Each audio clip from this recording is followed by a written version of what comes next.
세계 부정선거센터 A웹이 수원 선관위 연수원에 있다.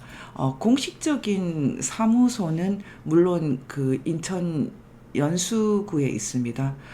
송도에 있는데요. 기본적으로 이 A앱이 뭔가 하고 있는 핵심적인 일은 여기 수원 연수원에서 일어난다 이렇게 되어 있습니다. 오늘 그 여러분들이 많이 궁금할 텐데 제가 어제도 그 스카이데일리 허겸 기자랑 이제 저녁에 대화를 좀 나눴거든요. 지금 여러분들 아마 이 스카이데일리 기사에 의해서 궁금한 것이 많을 텐데 지금 뭐 처음에 제가 지난주에 그 대화를 할 때 그런 질문을 했었거든요. 그 지금 이 정도 기사가 나갔는데 항의를 안 받았냐? 당연히 미국에서는 뭔가 얘기를 하지 않았겠냐? 이렇게 얘기했더니 선관위에서 전혀 어필하지 않았다. 그리고 미국에서 그 공보 라인, 그러니까 공식적인 그 리포트를 담당하는 공보 라인으로 연락이 왔는데 그 일부러 그 컨택을 하지 않는 것으로 원칙을 정했다. 왜냐하면 여러분들이 아시다시피 가령 이제 기자들도 어떤 사안이 있으면 국정원에 이렇게 전화를 해서 국정원 그 공식 공보 라인에 이렇게 물어보거든요. 저도 굉장히 많이 물었는데 전화해서 예전에 그러면 아는 게 전혀 없고 그리고 전혀 가르쳐 주는 게 없어요. 국정원이나 이런 뭐 그 계열의 정보를 다루는 데는 전혀 안 가르쳐 줍니다. 그래서 그냥 그 스카이데일리 허경 기자도 그 미국 그 주한미군 공보 라인으로 공식적으로 어필이 들어오는 것은 그냥 배제를 했다고 하더라고요. 근데 이번에 그 기자들이 이제 이게 계속 엘리베이터가 되니까 사실 이게 이렇게 에스컬레이트 되고 엘리베이트 된 결정적인 게 그 제가 페이스북에 올린 그 글 때문이거든요. 그 전에 스카이데일리 보도에 대해서는 거의 움직임이 거의 없고 그냥 JTBC 뭐 이 정도 이렇게 오마이뉴스 이 정도만 얘기를 하고 거의 한 일주일 정도 아무 얘기가 없었어요. 근데 제가 이번 주 그 일요일 오후에 그 페이스북으로 선관위는 왜 이렇게 숨기는 게 맞냐 이런 식으로 해서 글을 하나 올렸거든요. 그 글 때문에 제가 이제 선관위 연수원 관련 비밀이 너무 많다.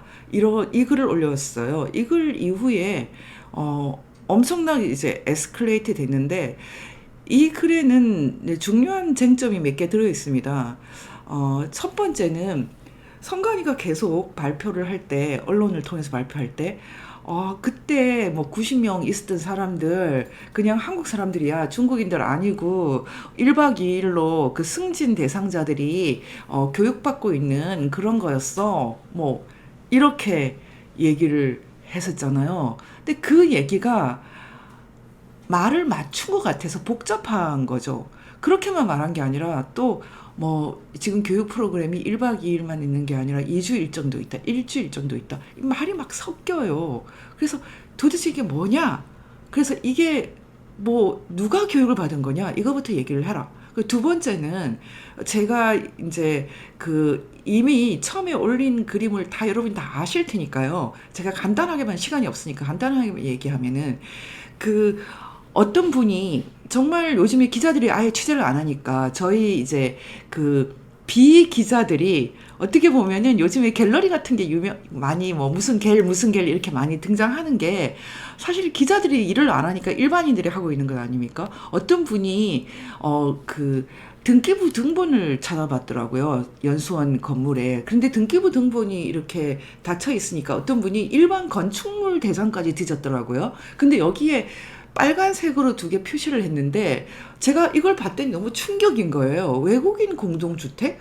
왜 연수원에 외국인 공동주택이 있는 거지? 근데 여기 이제 도로명 주소가 있지 않습니까? 도로명 주소가 그 수인로 126번, 126 이렇게만 돼 있는 거예요.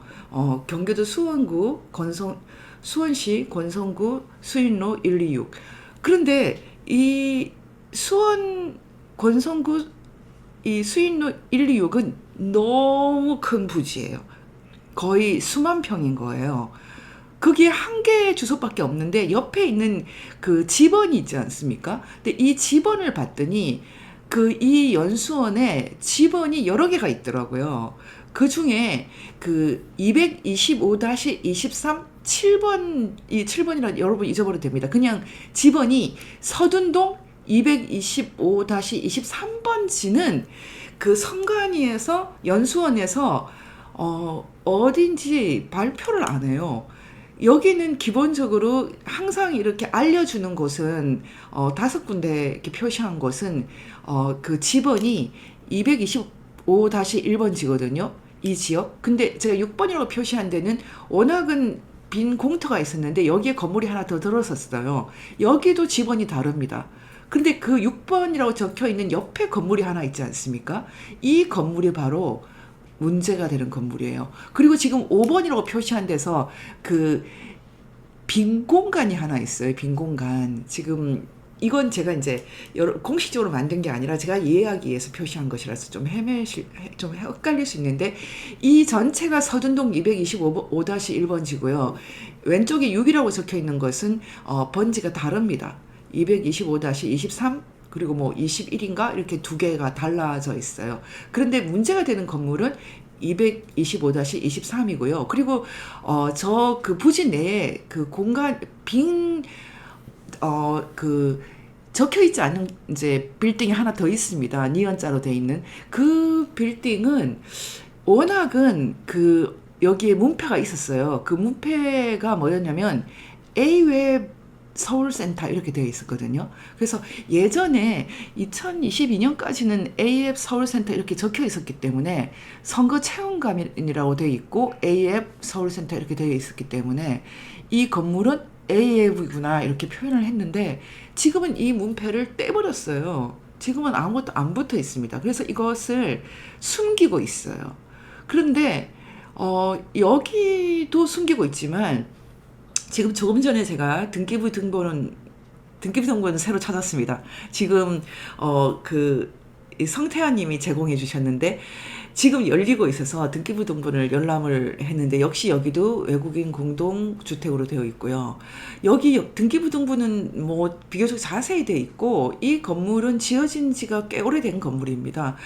농촌진흥청에서 그 숙소로 쓰던 건물이 지금 용도가 변경이 됐고 이 건물이 2017년부터인가 2019년부터인가 제가 잘 안 보이는데 그 2019년일 겁니다. 2019년에 그 선관위로 사실은 관리 주체가 넘어갔어요. 근데 등기까지 이렇게 완전히 된 것은 2021년 이렇게 돼 있습니다. 그래서 2019년부터는 실제로는 선관위가 썩어 있었다는 거죠. 그리고 워낙은 이 건물이 외국인 공동주택으로 돼 있을 뿐만 아니라 기본적으로 여러분 잘 보시면 알겠지만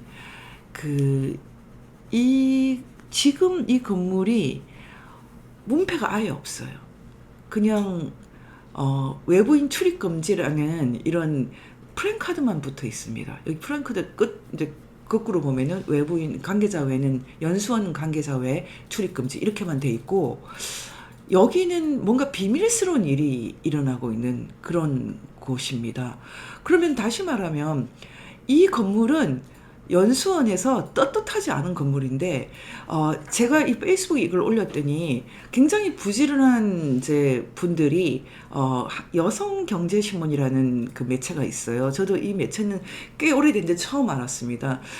여기서 아주 기사를 꼼꼼하게 썼는데 제가 좀 놀랬던 것은 여기 기자가 여기 그 등기부 등본을 뗄 수 없으니까 처음에 여기서 리모델링을 할 때 그 신고를 하지 않습니까? 그리고 소액 그 리모델링 같은 소액 공사는 국가기관이 할 때도 2천만 원 이하는 그냥 약식으로 이렇게 신고를 하는 것 같아요. 근데 소액 공사 수의계약 견적서 제출 안내 공고라는 것이 있는데 그 여기에 따랐을 때 이 공고에 따르면은 2020년 7월에 이 선거연수원 제2생활관이라는 이 주소지 지금은 그렇게 돼 있거든요. 제2생활관 A웹이라고는 안 돼 있습니다.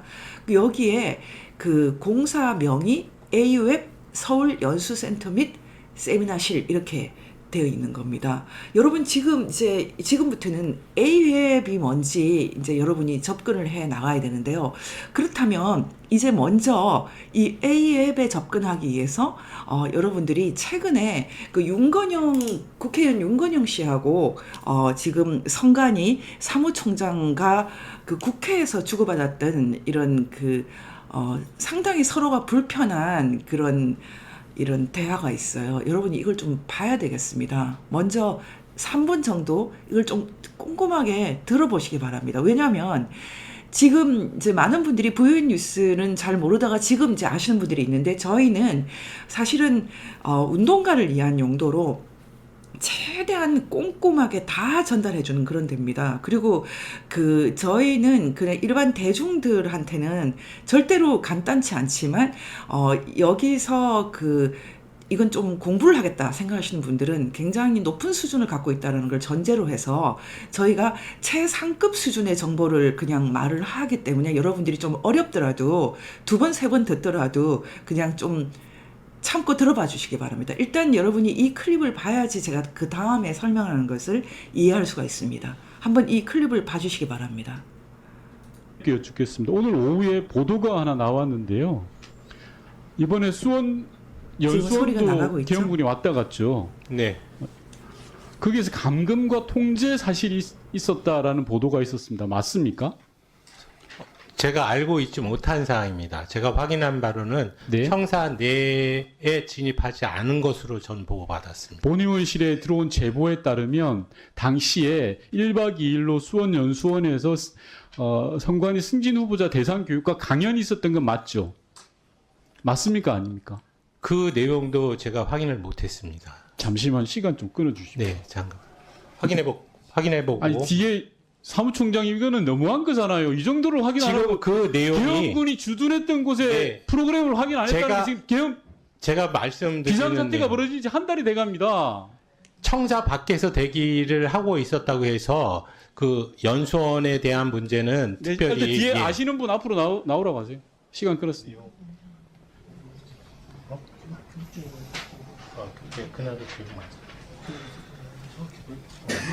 지금 뒤에 있는 분들도 그 부근에 교육이 있었던 건 맞는데 그날 교육이 있었는지는 정확하게 답변을 못 드리겠다고 하는데요. 자세한 내용은 다시 보고를 드리겠습니다. 그럼 저희가 확인해서. 아니 뭐 시간 가도 되겠습니다. 총장님, 네. 제가 억지를 쓰는 게 아닙니다.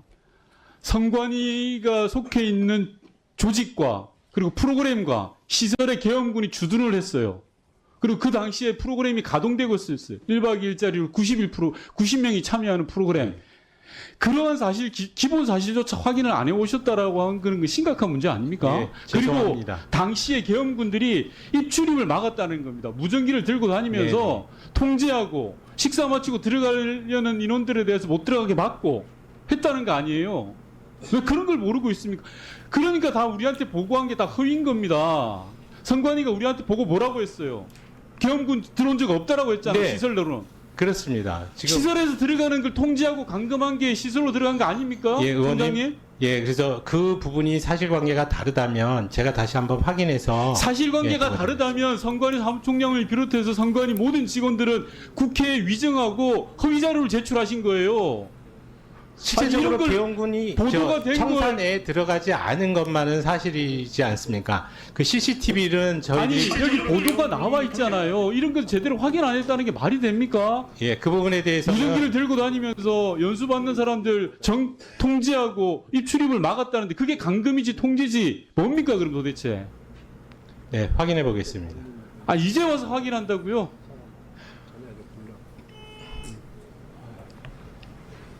시간은 끝났지만 위원장님 이 사안을 그냥 넘어간 사안이 아닌 것 같아서요. 네, 선관위 사무총장께서 선관위 지금이라도 바로 확인을 해서 네. 위기관 전체에게 보고해야 될 사안이라고 생각합니다. 행안이 여러 차례 보고됐던 자료들이 다 허위인 겁니다. 이렇게 됩니다. 네. 네. 여러분 다 보셨죠? 이 클립은 누가 지금 만든 클립이에요? 자유 今までの状 수? 성- 자유수. 예, 자유수호자? 예, 자유수호자라는 그 유튜브 매체에서 약간 이렇게 변형을 시켜놨는데요. 여러분, 이 클립은 굉장히 중요합니다. 이 클립은 지금 이제 여러분들도 많이 알고 계시는 것 같은데 그 몇 가지 그 중요한 팩트를 저에게 알려줘요. 한 가지는 윤건영이라는 사람은 사실 이 부정선거 문제나 지금 일어나고 있는 사태에 어떤 중요한 것을 좀 모르는 것이 있다. 여러분 이해가 되시죠? 처음에 이 내용이 시사인에서 나왔을 때도 누군가 댓글로 이건 얘기하지 말자, 이거 우리한테 불리하다, 이런 걸 써서 이게 공개된 적이 있거든요. 비슷하게 이 윤건영은 굳이 얘기한다면은 그 지금 부정선거의 이 핵심 사령탑하고는 좀 다른 라인입니다. 다 아시겠지만 지금 더불어민주당에서는 그 전대협 라인이 있거든요. 전대협 라인이 있고, 그리고 뭐 이재명 같은 그런 이미 그 종북주사파 핵심이 이렇게 서포트하고 있는 그런 라인이 있고, 여러 가지가 있는데 이 전대협 라인, 그리고 다르게 얘기하면 문재인 라인이라고도 할 수 있는데요. 뭐 문재인은 대통령까지 하셨으니까 좀 다르겠지만 일단 확실한 것은 그 윤건영 같은 사람도 정확하게 모른다라는 것. 그러니까 지금 대통령을 탄핵시키고 이렇게 무시무시한 그 국가적인 그 위기를 만들고 있는 더불어민주당 사람들도 다 알고 있는 것은 아니다. 이걸 우리가 이제 이해하게 됐죠. 그러다 보니까 윤건영이 굉장히 우리한테 유리한 이제 그런 상황을 만들어 줬는데, 자세히 보시면 이 사무총장도 잘 모르는 것을 알 수 있습니다. 김용민도 모든 걸 알고 있는 것은 아니에요. 근데 말을 버무르고 있고 뭔가 잘 모르고 있고, 밑에 사람들이 김용빈 사무총장에게도 뭔가 다 말하고 있지 않다. 알고 있지만, 덮고 있지만 대충 말하고 있다. 이런 거 여러분도 아실 겁니다. 이 이후에 말을 맞춰서 새로 이제 정리한 것이 뭐 1박 2일 프로그램이다. 아니면 뭐 5급, 6급 승진자 프로그램이다. 이렇게 이제 말이 정리가 된 것이지, 이때만 해도 여러분이 보시면 알겠지만 지금 당황하고 있죠. 그 성관이 연수원에 관련돼서 뭔가 좀 말할 수 없는 것이 있다. 이렇게 돼 있습니다. 지금 이 문제가 계속 이렇게 에스컬레이트 되니까 본격적으로 이제 성관위에서 뭐 말 그대로 뒤늦게 이렇게 대책을 세우면서 지금 스카이 데일리를 이렇게 뭐 고소하겠다. 이렇게 얘기하고 있는데요.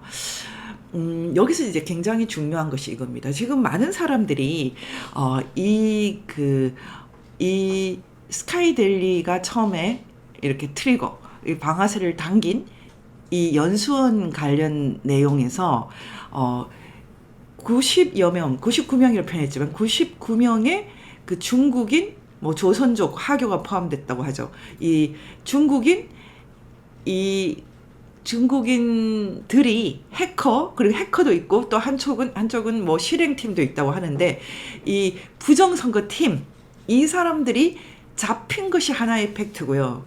그러니까 90명 이상의 중국인이 성관이 연수원에 있었다. 이게 하나의 팩트고, 그리고 이 사람들이 미국과 계엄군의 공동작전, 미국 DIA라고 하는 CIA보다 좀 더 심각한 군사 정보를 다루는 DIA와 공동으로 이 90여 명의 사람들을 데리고 갔다. 데리고 간 것에 대해서는 뭐 평택항으로 갔는지 아니면은 옆에 있는 송탄 공항으로 갔는지 오산 공항으로 갔는지는 모르지만 어쨌든 빼돌려서 뭐 오키나와로 갔다는 얘기가 있고, 또 오키나와에서 이미 일부는 본토로 갔다는 얘기도 있고, 그러니까 이 이후에 미국과 계엄군 간의 공동 오퍼레이션에 관련된 것이 두 번째 핵심 팩트고요.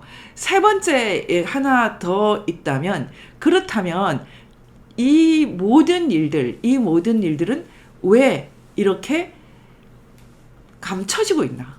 왜 민주당은 이렇게 조용하고 성관이도 이제 와서 그 미국 주한 미군 공보실에서 나온 한마디, 그것도 심각한 말이 아니에요. 그냥 기사는 사실이 아니다. 우리는 그 한미 동맹의 그 본연의 업무를 잘하고 있다. 뭐 이게 끝입니다. 여러분 이제 보시면 알겠지만 그냥 통상적으로 공보 라인에서 하는 말, 이거 우리나라 국정원에 전화하면 항상 이렇게 나오는 딱 그 정도 수준. 이거 하나를 딱 물어가지고 조선일보 포함 모든 언론들이 스카이데일리가 가짜 뉴스를 썼다 이렇게 말하지만 중요한 것은 다른 핵심 팩트들이 있어요. 90여 명의 중국인이 정말 있었느냐, 이런 것도 있고, 그리고 그 뒤에 또 저와 또 몇 분이 함께 해서 찾아낸 그게 A웹 센터가 있느냐, 이런 거.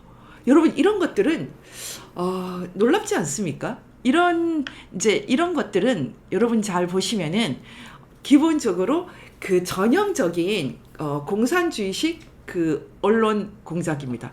언론 공작에서 가장 이제 흔한 방식이 뭐냐면은 아주 중요한 핵심적인 이슈가 있을 때 작은 꼬투리 같은 것이 발생하면은 그걸 잡아가지고 핵심적인 이슈를 지워버리는 거. 예전에 그 문재인 대통령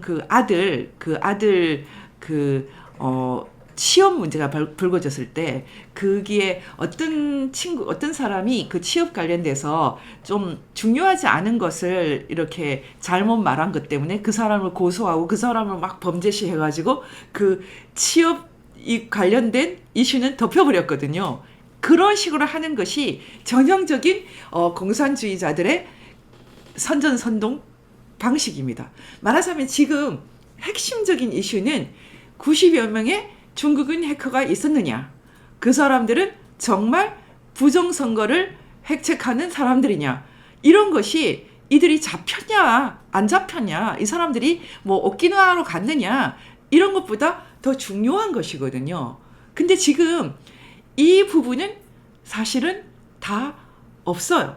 그 스카이데일리 기사를 보면은 굉장히 구체적인 여러 가지 얘기가 있는데 그 중에 하나가 DIA 공작 관련된 것이고, 또 하나는 목인이라고 하는, 좀 목인이라는 것은 좀 섬뜩한 말이라고 하더라고요. 나무 사람이잖아요. 그게 뭐 장기 밀매업자들이 쓰는 말이라는 말도 있고, 어쨌든 그런데 이 목인이라는 프로그램을 통해서 매크로를 돌려서 그 한국 내 여론 조작도 한다, 이런 얘기도 있었고, 이런 거 굉장히 구체적인 얘기 아닙니까? 근데 그리고 심지어는 여기서 사는 사람들이 아예 잠깐 왔다 가는 것이 아니라 거의 상주하면서 직원처럼 존재하면서 심지어는 실업급여도 받아간다, 이런 얘기들이 있습니다. 그렇다면 이런 것들은 다 덮이고 그냥 지금 오키나와로 갔느냐, 이런 것들만 문제가 되느냐. 저는 뭐 오키나와로 갔고, 그리고 아니면 워싱턴 본토로 갔고, 어떤 사람들은 이미 중국으로 다 보냈고 뭐 이런저런 얘기가 있지만 저한테는 그건 별로 안 중요해요. 저한테 중요한 것은 정말 이 성간이 연수원의 비밀스러운 이 건물에서 뭔가 일어나고 있느냐, 이게 핵심입니다.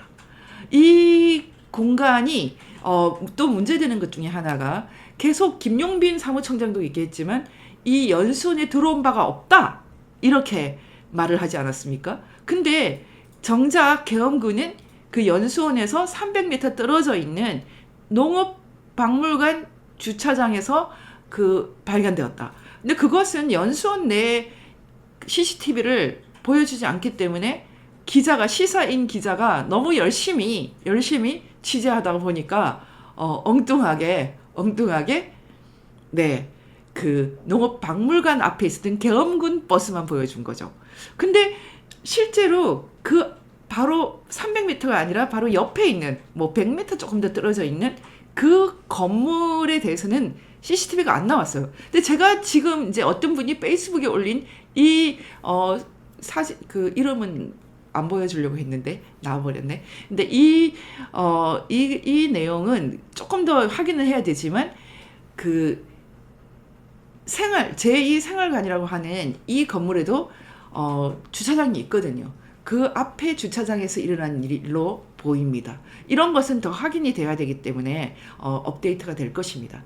많은 분들이 이게 있다면, 이런 영상이 있다면 왜 대통령은 공개를 빨리 안 하느냐, 이렇게 얘기를 하고 있습니다.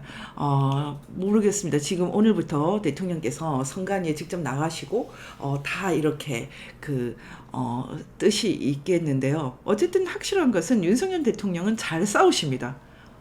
그래서 제가 굉장히 행복한데요. 제가 이제 윤 대통령의 속도와 그리고 우리가 원하는 속도가 같지 않고, 그리고 어제 트럼프 대통령이 드디어 오늘 한국 시간 새벽에 드디어 미국 대통령이 공식적으로 되셨습니다. 그래서 행정명령에 사인을 할 수 있는 상황이 됐습니다.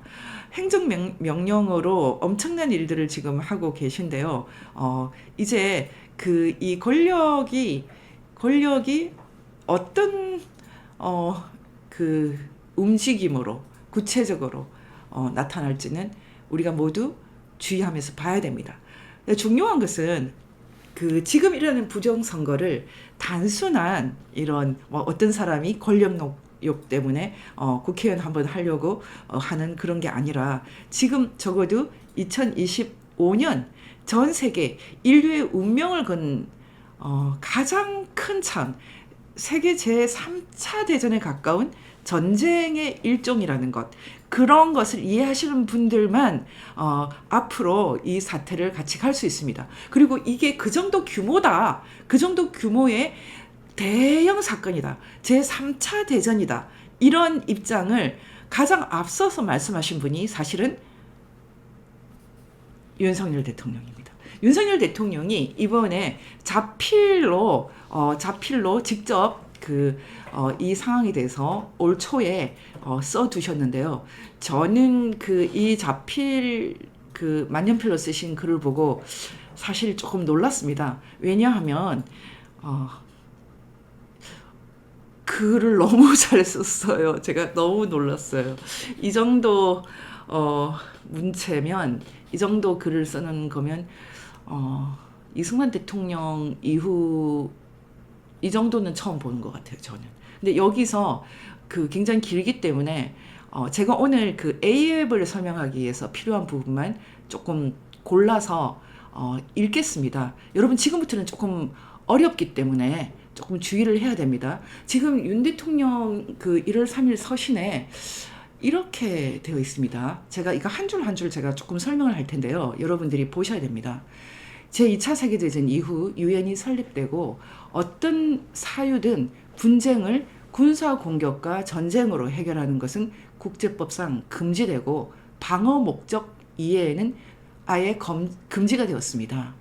총칼로서 피를 흘리는 군사 공격과 전쟁 도발은 국제법상 금지되었으므로 강대국이라 하더라도 외교상 큰 부담으로 작용하게 되어 총칼을 쓰지 않는 회색지대 전술이 널리 사용되게 된 것입니다. 여러분, 지금 이 얘기는 냉전 이후에 새로 전개되고 있는 하이브리드 전, 이분은 지금 하이브리드 전이라는 말을 계속 쓰고 있습니다. 이 하이브리드 전술이라는 표현도 쓰지만 아예 이건 하나의 전쟁이다, 이렇게도 쓰고 있는데요. 이 용어는 굉장히 중요한 것입니다. 왜냐하면 지금 여러분이 보시면 알겠지만 국제법상 유엔 헌장에서 침략 범죄를 전혀 인정하지 않습니다. 유엔 헌장뿐만 아니라 ICC 같은 국제 형사 재판소의 로마 규약 같은 경우에도 침략 범죄, aggression이라고 합니다, 영어로는. 그리고 초기에는 crime against peace라고 했어요. 평화에 반한 범죄라고 했는데, 이런 대형 범죄 개념이 이제 국제법상 생겼기 때문에 어떤 경우에도 먼저 도발하는 것은 안 된다, 이렇게 되어 있습니다. 그런데 강대국들은 이런 것들을 살짝 어깁니다. 어길 때도 지금 여러분이 보시면 러시아가 어기고 있지 않습니까? 러시아가 어길 때도 미국도 물론 어긴 적이 있습니다. 미국이 이라크, 아프가니스탄에 들어갈 때 preemptive strike, decapitation war 이런 말을 썼거든요. 그게 무슨 뜻이냐면 그냥 목을 자르는, 그냥 후세인만 제거하고 올게, 이런 의미예요. 후세인만 없으시면 좋잖아, 뭐 디캐피테이션 하고 말게 아니면 프리엠티브 스트라이크라고 그랬어요. 아, 얘네들이 핵을 개발하고 있기 때문에 딱 그것만 선제적으로 제거할게 이런 식으로 얘기를 해서 미국도 굉장히 그 명분상 욕을 많이 먹었고 유엔 헌장을 위반한다는 욕을 많이 먹었어요. 그리고 이번에 러시아도 마찬가지입니다. 러시아도 굉장히 뭐 그 푸틴이 장강설을 얘기했어요. 신나치에 대응한다 뭐 이런 얘기도 했고 근데 어쨌든 이 강대국들이 우리가 보기에는 정말 뭐 잘났으니까 뭐 이런 생각을 할 수도 있지만 기본적으로는 어떤 면에서는 미국이나 러시아 정도만 할 수 있지 않을까 생각이 들 정도입니다. 어쨌든 먼저 도발하는 것은 크게 혼날 일이죠. 6.25 전쟁도 북한이 선전포고 없이 먼저 도발했기 때문에 유엔이 들어올 수 있는 명분을 주지 않았습니까? 그것처럼 윤 대통령이 얘기한 내용은 지금 국제적인 환경이 먼저 이 군사적인 도발하는 것은 어렵다. 그것은 중국도 어렵다. 그래서 사실 중국은 이미 러시아나 미국에 비하면 초강대국은 아니거든요. 뭐 사실 그거는 또 설명이 많고 예전에 제가 강의를 다 했어요. 이런 부분. 그래서 만약에 시간이 나서 그 VN 뉴스의 예전 강의를 들으시는 분들은 이런 개념을 다 이해할 수 있고요. 중요한 것은 그 핵만 갖고 봤을 때 핵만 갖고 있을 때 억지력을 갖고 있는 나라는 두 나라밖에 없습니다.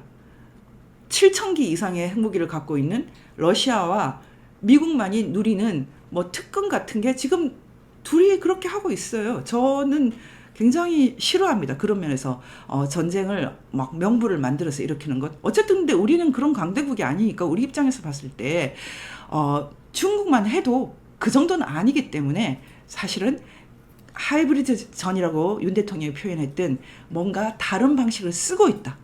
이런 거죠. 그래서 잘 보십시오. 총칼로 쓰지 않는 회색지대 전술을 쓰고 넘어가서 이렇게 돼 있습니다. 디지털 기술을 가지고 한다고 말하고 있거든요. 그래서 국가 기밀 정보와 핵심 산업 기술 정보의 탈취와 같은 정보전도 하이브리드 전에 포함됩니다. 하이브리드라는 것은 뭐 혼합이란 뜻이 아닙니까? 혼합. 그러니까 말하자면 여러 가지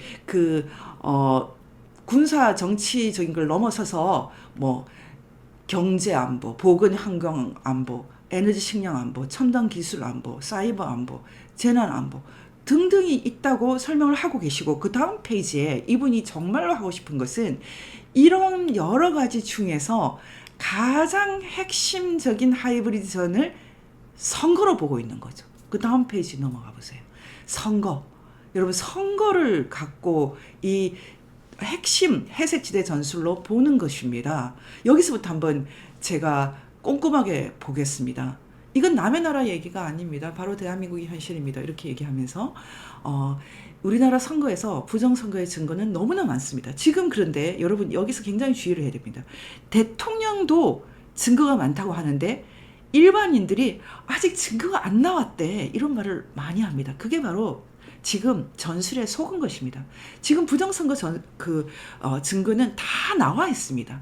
사실 그 증거라는 것은 제가 여러 번 강의했지만 종류가 여러 가지가 있습니다. 그냥 정황도 있고요. 아니면은 뭐 이렇게 영장을 쳐가지고 좀 알아봐야 되는 그런 증거도 있고 그런 걸 뭐 미국 법에서는 probable cause라고 그럽니다. 이건 개연성 있는 증거도 있고 아니면 아예 그냥 이건 빼박이네 그런 것도 있거든요. 그런 것을 합리적 의심의 여지가 없는 증거라고 합니다. Beyond reasonable 증거라고 하거든요. 여러 가지 종류의 증거가 있는데 사실은 가장 낮은 단계의 증거부터 제일 높은 단계의 증거까지 다 나와 있어요. 근데 계속해서 어떤 얘기를 하냐면 증거가 아직 안 나왔대 이런 얘기를 하는 거죠. 그게 다 섞여 있는 거예요. 증거 다 나와 있습니다. 문제는 영장을 쳐주는 사람이 없어요. 대통령이 말해도 수사를 못합니다. 이게 핵심이죠. 지금 증거가 없다 이런 거 다 거짓말이거든요. 계속 보겠습니다. 이렇게 돼 있습니다. 여러분 한번 그 대통령이 말씀하실 때 이렇게 돼 있어요. 우리나라 선거에서 부정선거의 증거는 너무나 많습니다. 이를 가능케 하는 선관위의 엉터리 시스템도 다 드러났습니다. 특정인을 지목해서 부정선거를 처벌할 증거가 부족하다 하여 부정선거를 음모론으로 일축할 수 없습니다. 저희는 특정인을 다 지금 이미 다 특정을 했어요. 근데도 불구하고 그 사람들을 잡아 오려면 먼저 영장을 쳐줘야 되지 않습니까? 근데 검사 판사가 다 매수돼 있는데 어떻게 영장을 칩니까? 검사 판사가 다 매수돼서 대통령까지 감옥을 집어넣는데요. 그것도 자범 수준으로. 이게 있을 수 있습니까? 말하자면 지금 아무도 수사를 못하게 됐다. 그 수사를 못하게 됐다면 이유가 있을 것 아닙니까? 그거는 대통령보다 더 센 권력이 움직이고 있다는 거죠. 그건 다 우리가 다 이미 알고 있습니다. 그럼 그 다음에 보십시오. 이렇게 돼 있어요. 이 얘기는 여러분 다 보셨으니까 넘어가겠습니다. 여기서 정말 중요한 것은 이것입니다. 자유민주주의와 법치주의를 지향하는 정상적인 국가라면 선거소송에서 이를 발견한 대법관과 선관위가 수사를 의뢰하고 수사에 적극 협력하여 이런 불법 선거 행위가 일어났는지 철저히 확인을 해야 되는 것입니다. 그럼에도 이를 은폐했습니다. 이게 굉장히 중요합니다. 사실 민경욱 의원 연수월 열기 위해서 정말 많은 사람들이 그 추운 겨울날 블랙시 하면서 고생을 했거든요. 원래 6개월까지 걸리지도 않습니다. 한 달도 안 돼서 다 열어줘야 되는데 1년 넘게 1년 2개월이 가도록 안 열어주는 겁니다. 법을 다 어기면서. 그래서 이거를 열어줄 때 굉장히 저희가 감동을 했었어요. 특히 이걸 열어주게 될 때 천대엽 대법관이 등장했을 때 열었기 때문에 천대엽 대법관이 우리 편이라고 생각을 했습니다. 처음에. 이 사람이 와서 이걸 열어주는구나. 변호사님들이 굉장히 많이 좀 착각을 하고 여러 변호사님들 얘기를 들었을 때 천대엽이 그 당시에 살짝 옆으로 와서 이렇게 변호사님 귀에 제가 잘 보고 있습니다. 고생하시는 거 압니다. 그런 얘기를 또 하고 그래서 천대엽은 우리 편인가 봐. 그리고 석동현 변호사님이 이 천대엽 대법관하고 좀 친분이 있다 이런 얘기를 했다고 합니다. 그래서 우리 편이구나 약간 이런 생각을 길게 오랫동안 했거든요. 그런데 그 권오현 변호사님 얘기를 들었을 때는 자신은 조금 심각한 얘기를 들었다고 합니다. 이거 해봤자 안 됩니다. 이런 얘기를 들었다고 하더라고요. 근데 이번에 이 사람이 법치주의 어떻고 얘기를 할 때 웃음이 나는 겁니다. 법치주의는 예전에 무너져 있어요. 자기들한테 불리할 때만 법치주의가 있는 것입니까? 법정에서 여러분 보십시오. 법정에서 적어도 국가 형벌권을 가지고 있는 그런 최상위에 있는 국가 수반 대통령은 중요한 것을 볼 수 있어야 됩니다. 핵 단추도 갖고 있는데요. 미국 대통령은. 근데 지금 잡범을 잡을 때 필요한 CCTV도 못 열어본다. 말이 됩니까? 말하자면 지금 선관위가 오늘도 우리 상처받았어. 스카이데일리 기사 때문에 우리 상처받았어. 막 이런 식으로 얘기를 하는데 웃음이 나요. 그냥 선거인 명부 주면 됩니다. 여러분 보십시오. 우리가 CCTV를 아무나 못 봐요. 그런데 경찰이 영장을 갖고 가서 이거 봐야 됩니다 하면 범죄를 잡으려고 하면 검거하려고 하면 범죄인을 검거하려고 하면 보여주지 않습니까? 지금 선관위에 이제 투표 다 끝났으니까 통합 명부 내놔라. 누가 투표했는지 일반인한테 공개를 안 하지만은 수사 당국이 달라고 하면 줘야지. 그래도 안 줍니다. 왜냐하면 그게 증거니까. 그것만 주고 우리가 확인하면 끝나는 거 아닙니까? 종로구 하나 정도만 확인하면 되죠. 일일이 투표했는지 안 했는지. 인구 센서스도 하는데 그 정도 하는 건 아주 간단하거든요. 여러분 근데 그걸 할 수가 없어요. 이렇게 돼 있다는 거죠. 대통령이 보여달라고 하면 보여줘야 되거든요. 경찰이 영장 갖고 보여달라고 하면 보여주게 돼 있지 않습니까? 그리고 인권하고 이렇게 권리 하는데 여러분 재판정에서요. 인권을 위해서 이건 공개 안 됩니다라고 하는 거 있죠. 그런데 수사를 위해서 아니면 아동 같은 이런 특수한 어떤 이익을 이렇게 보호하기 위해서는 판사 몇 분이 있을 때 이렇게 인카메라, 영어로는 인카메라로 하는데 그런 방식으로 볼 수 있습니다. 근데 중요한 증거를 주지 않으면서 상처받았다? 선관위가? 이런 거짓말이 어디 있어요? 대통령도 못 본다는 거죠. 그건 지금 무서운 범죄가 있다는 겁니다. 살해당한 시신은 많이 발견됐는데 피해자 가족에게 누가 범인인지 입증 자료를 찾아서 고소를 하여 처벌이 확정되지 않아서 살인 사건을 말하면 안 된다. 아니 수사를 방해하고 영장을 방해하면서 어떻게 특정을 하냐고요? 저희는 다 누가 이 범인 다 알고 있어요. 조혜주, 이해찬, 윤호중, 고한섭, 양정철 뭐 이 사람들이 핵심이다. 그리고 이재명도 다 비밀을 알고 있다. 뭐 등등 이 얘기 4년 전부터 했거든요. 다 범인이라고요. 이 사람들 어떻게 잡아올 것입니까? 대통령도 못 잡아오는데 이게 바로 성간이죠. 이게 성간입니다. 그렇다면 네 맞습니다. 지금 난민우란 말도 있는데 난민우 이제 지금 핵심이죠. 지금부터 그 얘기를 할 것입니다. 그러면 여러분 지금 성간이가 어떻게 되어 있기 때문에 대통령도 명부를 못 보는 나라가 됐느냐. 그게 이제 그 비밀이 A웹에 있습니다. A웹. A웹이라는 것은 무엇이냐. 지금 A웹에 관련된 가장 큰 거짓말은 A웹을 국제기구라고 말하는 것입니다. 이름이 세계선거기관협의회 이렇게 돼 있죠. Association of World 어디 들어가요? 그러니까 Election Bodies 선거기관 협의회. 그래서 줄여서 A웹. 엄청 이름을 예쁘게 잘 지었죠. 그러다 보니 세계선거기관협의회 이렇게 딱 들으면 여러분 어떻게 생각하십니까? 이거 국제기구 같잖아요. 이거 계속 중앙선관위가 국제기구인 것처럼 이렇게 흘립니다. 국제기구인 것처럼 흘려요. 심지어는 어느 정도 심각하게 흘리냐면요. 여기가 지금 송도에 있지 않습니까? 송도에서 계속해서 인천에도 국제기구가 들어온다 이런 식으로 계속 홍보를 했어요. 지금도 인천에 세계선거기관협의회 이사회 열린다 이렇게 막 홍보를 하는데 처음 만들 때는 더 심하게 인천에도 박근혜 대통령까지 여기 나오는데 이 사진은 이 AF하고 관계는 없지만 이 기사에도 송도가 명실상부 국제도시가 된다고 하면서 보십시오. 시가 최근 유치한 또 다른 국제기구 세계선거기관협의회 A웹. 여러분 이게 굉장히 중요합니다. 내년 초 출범할 예정이다. 지금은 그때 당시에는 아무도 몰랐지만 지금은 이것이 중국의 공작이라는 것을 여러분이 알고 들어가야지 이번에 헌재에서 대통령 변호인이 했던 얘기를 이해할 수 있습니다. 먼저 제가 A앱에 대해서 간단하게 설명을 드리고 제가 대통령 배진환 변호인께서 하신 말씀을 한번 읽어드리겠습니다. 간단하게 설명하면 이것입니다. 유엔에 대해서 여러분들은 잘 모르실 텐데 유엔 기구라는 것은 그렇게 복잡하지 않습니다. 간단하거든요.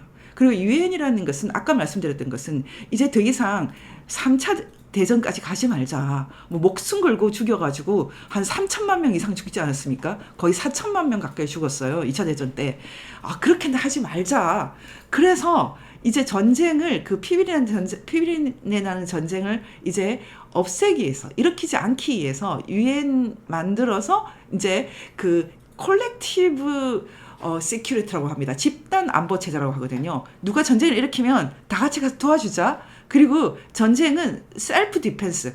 자기 자신을 지키는 것 말고는 하면 안 돼. 이제 이게 유엔이 정한 방식 아닙니까? 근데 이 유엔이 이런 것만 하는 것이 아니라 세계 인권 선언이라는 것을 1948년에 유엔 총회를 통해서 선언을 하게 돼요. 여러분 어려운 얘기지만 나중에 필기하면서 들으세요.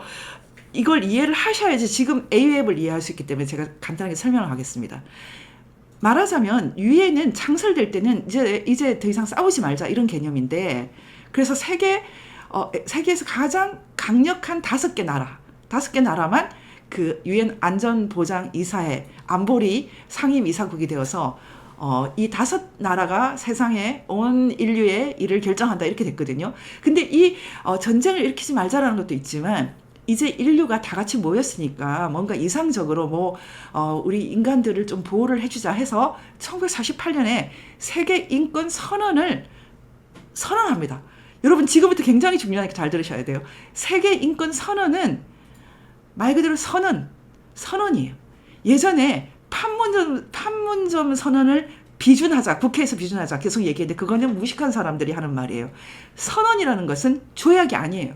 그래서 조약이 아닌 것은 비준을 안 합니다, 국가에서. 근데 유엔에서는 이 세계 인권 선언을 조약으로 만들었어요. 조약으로 만들 때 이 조약이 두 개로 나뉘어집니다. 하나는 A 규약이라고 하고 하나는 B 규약이라고 해요. 여러분 지금부터 잘 들으셔야 돼요. 어려운 얘기이기 때문에 들어야 됩니다. A 규약을 다른 말로 하면 사회권이라고 하고 B 규약을 다른 말로 하면 자유권이라고 합니다. 자유권. 근데 유엔 기구는 이 그 A 규약, 그러니까 사회권, 이 사회 경제 먹고 사는 문제. 쉽게 말하면 먹고 사는 문제. 이거를 좀 평등하게 하자. 이 평등권에 더 가까워지거든요. 이 A 규약이 있고 B 규약을 나눌 때 이 B 규약의 가장 대표적인 것이 선거권이에요. B 규약. 근데 여러분 잘 들으셔야 돼요. 유엔에 가입한 나라, 중국 같은 나라들은 B 규약에 대해서는 좀 봐줍니다. 이때까지. 그리고 많은 공산국가가 들어올 때 그래 너네들 좀 먹고 사는 문제 좀 해결하고 나서 좀 천천히 해도 봐줄게. 약간 이런 게 있어요. 유엔이라는 것은 말만 유엔이지 사실 미국 겁니다. 대주주가 25%의 돈을 내는 미국이거든요. 근데 미국이 어떻게 보면 유엔이라는 걸 만들어서 두 개로 하나는 현실주의, 하나는 이상주의 이렇게 두 개의 패를 쥐고 이제 세상을 움직이고 있는 건데 여러분 여기서 굉장히 중요한 것은 이것입니다. A 규약은 먹고 사는 문제고 B 규약은 정치적인 자유 아닙니까? 정치적인 자유. 근데 북한도 유엔에 들어와 있고 중국도 유엔에 들어와 있지만 사실은 B 규약을 너무 강력하게 얘기하면은 유엔에서 한 4분의 3은 나가야 돼요. 대부분 다 독재하고 수십 년 동안 그랬기 때문에 이 B 규약은 너무 강력하게는 안 하거든요.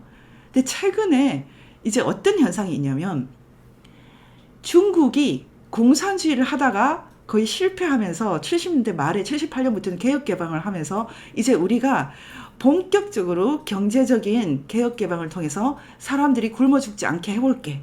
모택동 때 수천만이 굶어 죽지 않았습니까? 그래서 그것을 국제사회가 응원을 했죠. 그리고 이렇게 중국이 먹고 사는 문제, 경제적인 거 이런 거 좀 해결하면 어느 순간 좀 자유를 누릴 거야. 이런 생각을 한 거죠. 근데 어떻게 됐습니까? 북한은 A 규약, B 규약 다 가입하고도 전혀 아무것도 안 해요. 둘 다 안 해. 근데 중국은 적어도 A 규약, 그러니까 사람들 좀 먹고 살게 하는 거, 이건 좀 하겠다고 했고 성공을 했기 때문에 이제 중국도 B 규약도 어느 정도 이렇게 좀 하겠지 생각했는데 어떤 일이 벌어졌느냐. 이게 굉장히 중요합니다. 여러분, 대부분 다 이 A 규약이라고 하는 이제 다 아실 겁니다. 경제적, 사회적, 문화적 권리. 이 권리에 대한 것을 이제 우리가 한국 사람들도 먹고 살게 됐고 우리가 굉장히 잘하게 됐기 때문에 ODA라는 방식으로 전 세계 여러 나라를 좀 도와주고 있어요. 국제 개발 협력을 하고 있습니다. ODA. 이 ODA는 지금 제가 말한 것 중에 A 규약을 돕는 거예요. A 규약을 위해서 열심히 하는 사람들. 일단은 뭐 정치적인 자유는 조금 유보하더라도 좀 사람들 안 굶기는 거. 이게 이제 right to food, 먹고 살 권리라고 그러거든요. 식량에 접근할 수 있는 권리. 이것을 이렇게 도와주고 또 이렇게 보건 같은 거, 병들지 않게 하는 거. 이런 것들이 ODA예요. 그리고 그 경제, 문화, 사회, 교육 이런 거 도와주는 거. 한국도 어느 정도 먹고 살기 때문에 유엔에서 좀 돈 좀 내놔라. 그래서 많이 하거든요. 그런데 문제는 뭐냐면 이것입니다. 지금 AWAV이라는 것은 바로 이 ODA 탈을 쓰고 있는 B 규약 관련된 기구예요. 근데 중요한 것은 이것입니다. 이게 굉장히 중요한데요. 이 AWAV은 절대로 ODA 기구가 아닙니다. 근데 이게 ODA 기구처럼 한국에서 중앙선관위가 속이고 있어요. 이게 무슨 뜻인지 아시겠습니까? 지금 이 AUAB이라는 것을 국제기구가 아니거든요. 국제기구는 국제기구와 국제기구 아닌 것은 쉽게 말해서 국제기구는 무조건 조약을 통해서 맺는 것을 국제기구라고 하는 겁니다. 일단 조약이라는 것은 이 조약을 만들기도 어렵지만 모니터링을 하거든요. 집행도 굉장히 어렵고 집행기구도 있어야 돼요. 그래서 조약은 사실은 하나 만들기가 쉽지가 않아요. 근데 마치 조약기구가 국제기구거든요. 근데 국제기구처럼 모양을 만들어가지고 AUAB이라는 것이 어떤 짓을 하냐면 우리나라를 국회를 속여서 법을 만드는 거죠. 법을 만들어서 전 세계 나라를 ODA 방식으로 선거를 돕겠다. 이렇게 되는 겁니다. 사실 비규약을 이런 식으로 접근하면 내정 간섭이거든요. 여러분 이거 이해되십니까? 지금 이걸 이해하지 못하면 앞으로 지금 선관위가 하고 있는 이 AF을 통한 부정선거를 이해할 수 없어요. 그러니까 다시 말하면 이 AF은 절대 조약기구가 아닙니다. 근데 모양을 완전히 조약기구처럼 만들어놨어요. 근데 조약기구가 아닌 징표가 뭐냐면 조약기구는 조약에 가입하는 나라들이 돈을 내야 되거든요. 일정하게 분담금을 내야 돼요. 근데 지금 이 AF은 한국이 90% 이상 돈을 다 내는데요. 사실 거의 100%라고 해도 됩니다. 한국이 돈을 다 내는데요. 근데 돈을 어떻게 내느냐. 마치 ODA 기구처럼 속여서 법을 통과시켰어요. 이게 무슨 뜻이냐면 지금 이런 겁니다. 지금 저희가 사단법인이 있지 않습니까? 법치와 자유민주주의 연대 사단법인이 있어요. 근데 제가 지금 이제 막 이렇게 바람을 타가지고 제가 초대 사무총장이잖아요. 제가 이제 국회의원이 됐어요. 권력이 생겼어요. 그래서 제가 우리 법치와 자유민주주의를 전 세계에 확장시키는 일을 저희 법인이 하겠습니다. 그러니까 저희 법인을 전폭적으로 지원하는 법을 통과시켜 주십시오. 그렇게 해서 제가 법을 통과시켜요. 그런 일이 한국에서 일어났습니다. 지금 한국은 AUAB을 지원하는 법이 있어요. AUAB 지원에 관한 법률이 있습니다. 이 법이라는 것은 쉽게 말하면 국가 세금을 전폭적으로 준다는 뜻이거든요. 근데 여기서 굉장히 중요한 것은 이것입니다. 이 법을 누가 발의를 했느냐? 이 법을 누가 발의를 했고 누가 사인을 했느냐? 이 법은 새누리당, 지금 치면 국민의힘, 보수에서 발의한 법이에요. 그냥 보수가 아닙니다. 여러분 다 아시는 경북 구미의 김윤한 의원의 동생 김태환, 우리나라에서 가장 보수라고 알려져 있는 김태환 의원의 아버지도 국회의원이었거든요. 그 집안은 경북 선산 구미의 정치 명가예요. 그 김태환을 로비를 해서 김태환이 발의한 법이 AUAB 지원에 관한 법률입니다. 무슨 말인지 아시겠습니까? 말하자면 제가 저희 법치와 자유민주주의 연대가 너무 중요하잖아요. 이 사단법인이. 이 사람이 김태환이에요. 사단법인이 너무 중요하잖아요. 그래서 제가 일단 국회의원이 될 거예요. 국회의원 돼가지고 이제 가가지고 가장 힘이 있는 분 찾아갈래요. 국회의원 중에 누굴 찾아갈까요? 제가 그러면은 지금 제일 힘이 있는 이재명 의원을 찾아갈게요. 이재명 의원 찾아가가지고 이제 법치와 자유민주주의를 위해서 저희 좀 밀어주셔야 돼요. 저희 사단법인을 전폭적으로 밀어주셔야 됩니다. 법 하나 만들어가지고 1년에 한 100억 정도 주셔야죠. 이렇게 했는데 해준 거예요. 그게 바로 이 AF 지원법이죠. 그러니까 어떤 일이 벌어졌냐. 마치 국가기구처럼 된 거죠. 국가기구, AF이. 그러니까 어떤 일이 벌어지냐. 국가 땅을 자기 땅으로 쓰게 되는 거죠. 중앙선관위가 갖고 있는 선관위 연수원은 국가의 땅이죠. 그 국가의 땅에 사단법인인 AF이 전시관도 갖고 있고 숙소도 갖고 있다. 여러분 이 얘기 다 이해되셨습니까? 그것도 마치 외국의 ODA 개발 지원을 하는 것처럼 경제 A 규약 개발 지원을 한 것처럼 모양을 만들어가지고 선거 지원을 한다. 비규약을 이런 식으로 ODA 방식으로 들어가는 것은 사실은 내정 간섭이거든요. 놀랍지 않습니까? 이제 이해가 됐습니까? 제 얘기가? 네, 여기서부터 이제 설명을 드리겠습니다. 그렇다면 여러분 다 이해하셨어요? AWEB은 국제기구가 아니야. 국제기구라는 것은 조약기구인데 조약기구처럼 모양만 만들었어. 그래서 지금도 의장은 저기 남아공 사람으로 하고 있어요. 사무총장이 주도하는 사단법인이죠. 우리 여기 법치자유민주주의 연대도 사무총장이 주도합니다. 제가 주도하죠. 제가 이제 곧 올해 사임을 할 생각인데요. 지금 사임을 하려고 뭐 열심히 지금 준비하고 있습니다. 어쨌든 근데 여기도 마치 국제기구처럼 보이기 위해서 의장은 저기 아프리카 사람, 이런 사람 정해요. 그리고 저개발국 사람들. 그런데 사무총장은 항상 한국 사람이에요. 지금 누군지 아십니까? 지금 사무총장, 초대 사무총장은 김용희라는 선관위 사람이었고, 지금 사무총장은 장인식이라는 분이에요. 장인식이라는 사람은 전남 고흥 사람이죠. 전남 고흥 출신의 국회 사무처에 있던 사람이 왜 어떻게 AF 사무총장이 됐을까요? 예, 여러분은 뭐 설명 안 해도 아실 겁니다. 이런 식으로 돌아가고 있는 거예요. 그런데 이렇게 되다 보니까 어떤 일이 벌어지냐. 이제부터 더 중요합니다. 국제기구가 아니고 심지어 국가기구도 아니에요.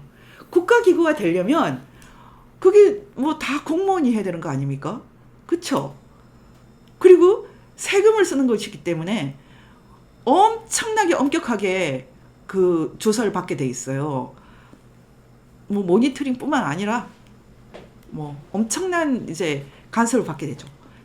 근데 여기는 아무도 공무원이 아닙니다. AF은. 그러니까 국가기구도 아닌 거죠. 쉽게 말하면 그냥 일반 사단법인인 거죠. 일반 사단법인에 준용되는 거죠. 그것을 마치 전 세계에 훌륭한 개발 협력을 한다. 그런 식으로 꾸며가지고 세금을 들어붓는 특수기구로 만든 거죠. 사실 그런 기관이 ODA 기구는 이제 국가 그런 사단법인을 그렇게 돕는 기구가 없는 건 아니거든요. 있긴 있어요. 보건사회부나 뭐 이런 데서 하는 게 없지는 않아요. 근데 아까 말씀드렸지만 A 규약이 아니라 말 그대로 이런 경제사회 문화적인 것이 아니라 정치 시민 권리에 관련돼서 ODA를 하는 것은 그 자체로 내정 간섭이죠. 그런 짓을 하는 것이 중앙선관위죠. 근데 중요한 것은 무엇이냐. 바로 이 선거권, right to vote라고 하는 이 선거권, 비규약의 핵심인 선거권을 인정하지 않는 중국이 뒤에서 배후에서 다 쪼물락거린다. 이게 핵심이죠. 여러분 여기서 정말 핵심은 처음에 AF이 같이 움직인 곳은 미루 시스템즈 같은 곳이었어요. 미루 시스템즈. 지금 여기 이 사람들이 중앙선관위가 명분은 무엇이냐면 기본적으로 명분은 저개발국의 선거를 뭐 전자적으로 할 수 있도록 도와준다. 사실 전자적으로 하면 가장 위험한데 이런 게 명분이에요. 처음에 AF은 미루 시스템즈 이런 데 했는데 한번 생각해 보십시오. 왜 국가 세금을 들여붓는 이런 기구가 그것도 ODA 달을 쓰고 내정 간섭형 그런 선거권에 개입을 하지? 그거 더 중요한 것은 거기서 이권을 취득하는 돈을 버는 사기업, 비즈니스라는 기업은 왜 이렇게 독점이야? 이게 핵심이죠, 여러분. 왜 이렇게 독점이야? 그래서 콩고 선거에 한국 시스템이 들어가서 부정선거가 난 그것 때문에 세상이 시끄러웠어요. 이건 간화선거죠. 세상이 시끄러웠습니다. 여러분 여기서 이제 제가 굉장히 중요한 얘기를 하겠습니다. 지금 이번에 대통령이 참 저는 이번에 대통령도 그렇고 대통령 대리인 조대현 변호사님도 그렇고 아니 왜 울먹이는 거예요? 뭐 대통령은 울먹이지는 않으셨지만 조대현 변호사님 왜 울먹여요? 전 그 울먹이는 것 때문에 사실 조금 화가 났어요. 근데 제가 오늘 AF 관련된 조사를 하면서 저는 좀 대성 통곡을 하고 싶은 거예요. 너무 화가 나가지고 어떻게 이렇게까지 하나. 저는 조대현 변호사는 워낙은 노무현 대통령하고 친한 친구라고 하던데 그분 보시기에도 이 좌파들이 이 정도까지 하고 있으니까 화가 나겠죠. 중요한 것은 이것입니다. 선거권을 안 주는 중국이 AF을 통해서 마치 A 규약, 국제 개발을 돕는 형태로 한국 중앙선관위를 움직여서 한국 사람들의 세금으로 자신들의 1대1로를 개척한다. 이거 너무하지 않습니까, 이거? 네. 그럼 여기서 우리가 이번에 대통령 변호인 중에 대통령 서울법대 친구라고 하죠. 배준환 변호사 말씀을 좀 들어보겠습니다. 배준환이 아니라 한 아니에요? 한번 찾아보세요. 배준환 변호사님 그 말씀을 듣고 사람들이 왜 이렇게 말을 못하느냐 이런 말을 하던데 제가 들을 때는 이렇게 달변처럼 말하지 않지만 그 내용은 굉장히 정확한 것이었습니다. 한번 제가 보겠습니다.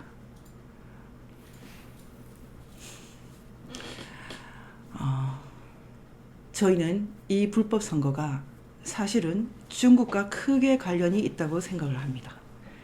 여러분 이 한 줄이 굉장히 중요합니다. 이미 뭔가 있다는 뜻이죠. 이미 있다는 뜻입니다. 뭐가 없이는 대통령 대리인이 이 정도 말 못해요. 증거가 있다는 거죠. 이제 보게 되겠죠?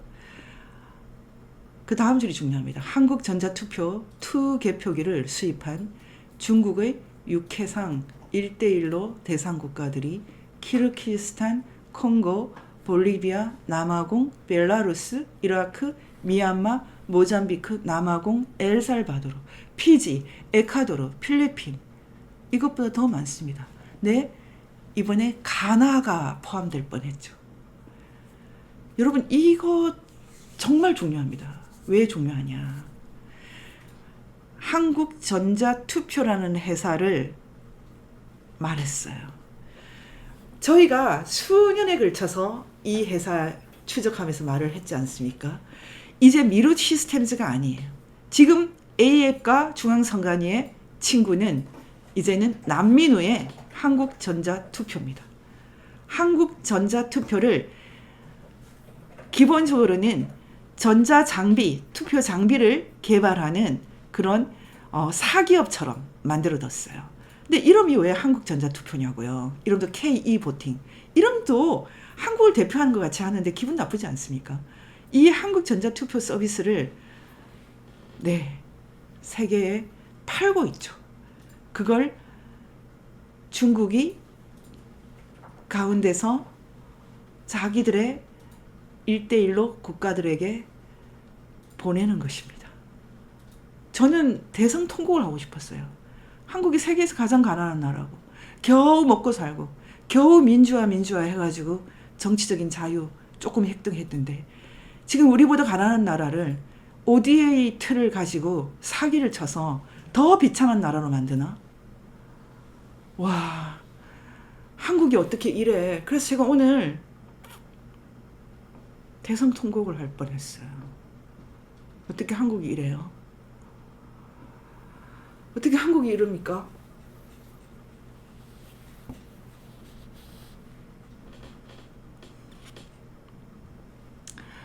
여러분 지금부터 잘 보십시오. 한국전자투표는 제가 계속 설명해 왔어요. 사실은 핸디소프트입니다. 핸디소프트라는 회사는 1988년 서울 올림픽을 관리했던 전산 전문가 안영경 IT 카이스트 출신의 IT 전문가가 만든 회사죠. 이 안영경, 남민우, 이 카르텔이 한국의 가장 중요한 기관의 소프트웨어를 다 관리하는 한국은행, 각종 은행, 그리고 우체국 등등 국가기관, 국가기록물 이런 거 다 관리하는 핸디소프트를 어떻게 손에 넣었는지 제가 여러 번 설명을 했어요. 이 회사를 상장 폐지를 시켜서 헐값에 만들어서 안영경 사장한테는 뭐 거의 300억 정도 떼주고 개미들의 돈을 털어서 남민우 다산그룹이 사들였죠. 남민우 다산그룹은 중국 회사나 다름없습니다. 제가 다 말했지만 지멘스와 노키아를 통해서 돈을 세탁을 해서 남민우 다산그룹에 갖다 준 거죠. 그렇게 해서 핸디소프트를 손에 넣어서 만든 회사가 지금 KE보팅 한국전자투표예요.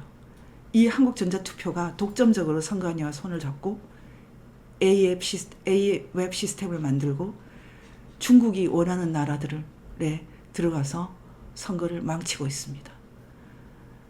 여러분, 윤 대통령이 이 사실을 알고 슬프지 않을까요? 지금 한겨레 같은 사기꾼들이 무슨 말을 하는지 아십니까?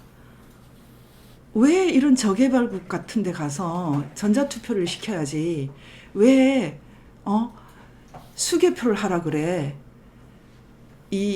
저희 같은 이 나쁜 인간들아, 이병태 같은 사람도 그렇게 말하죠. 다른 나라 수개표 보면 전자개표 폐지 주장 못할 텐데, 아니 하고 싶은데 대만 수개표 보니까 멋지던데 일주일 걸리면 안 돼요? 미국은 최근까지도 지금 개표하고 있는데. 한겨레가 정말 너무 악질입니다. 지금 한겨레, MBC, 경향, 노컷, 민중의 소리, 새빨간 공산주의자들입니다. 중국이 매수되어서 중국과 함께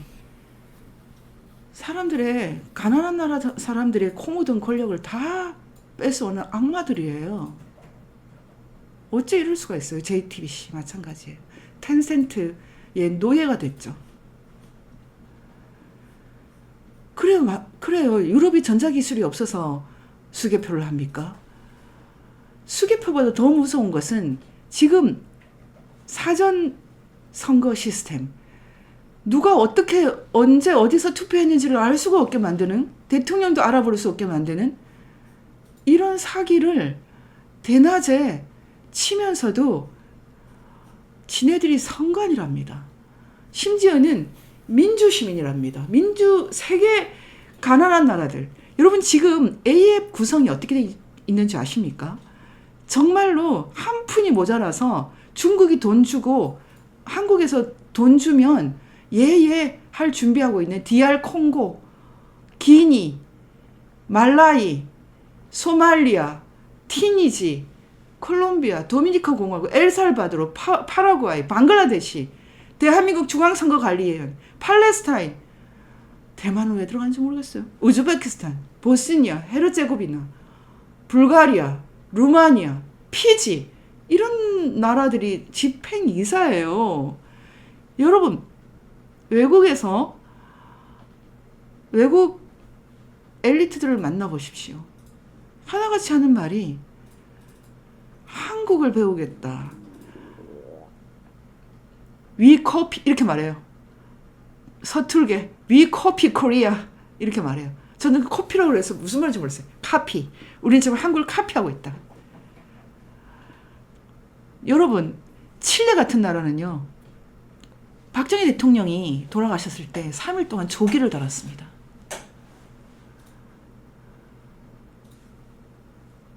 지금 중남미, 아프리카 나라들의 희망이 한국이에요.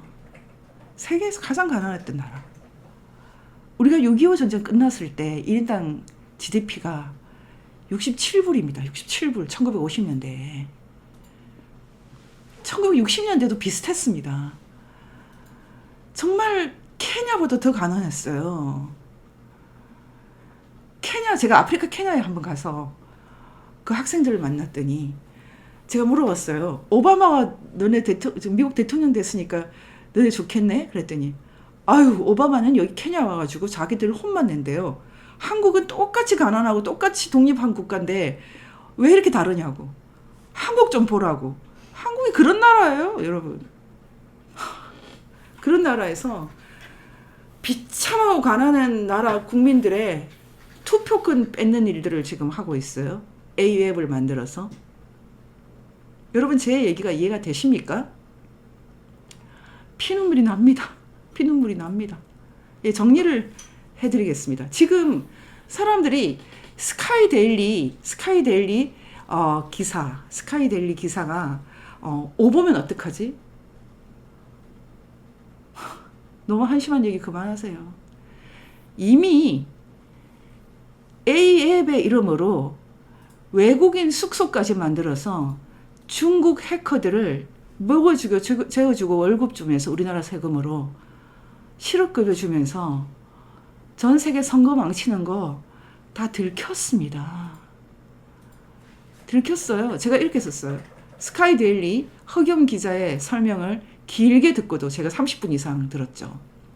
확신을 유보했는데 왜 제가 확신을 유보했냐면 그 오키나와로 가거나 뭐 이런 과정이 이 사진을 안 보면 제가 조금 걱정이 되더라고요. 여기도 뭔가 좀 속이기 위해서 페이크 모션이 들어가 있을 수 있다. 그냥 데리고 국내 모처에 숨겨놨는데도 뭐 미국으로 데려갔다 이렇게 좀 페이크 모션을 쓸 수도 있기 때문에 일단은 다 믿지는 않을 거다 이렇게 생각했거든요. 근데 확실한 것은 이번에 그 배진환 변호사님이 하신 얘기가 다 맞아떨어진다는 거죠. 제가 한번 보십시오. 이렇게 되어 있거든요. 중국 1대1로는 자유선거 봉쇄 프로젝트이고 중국이 난민 후에 다산그룹을 통해 핸디소프트를 상장 폐지를 시켜 사들이고 한국전자투표 주식회사를 만들어서 K2보팅이라는 이름으로 사이비 국제기구죠. 이건 민간 사단법인이에요. A웹이라는 것은. 거기다가 한국 세금을 들여붓고 있는 거죠. 이 A앱을 플랫폼으로 한 전 세계 자유선거 파괴 전쟁을 벌여온 것은 명백한 사실로 확인이 됩니다. 왜 국가 땅에 A앱 전시관이 있고 A앱 숙소가 있습니까?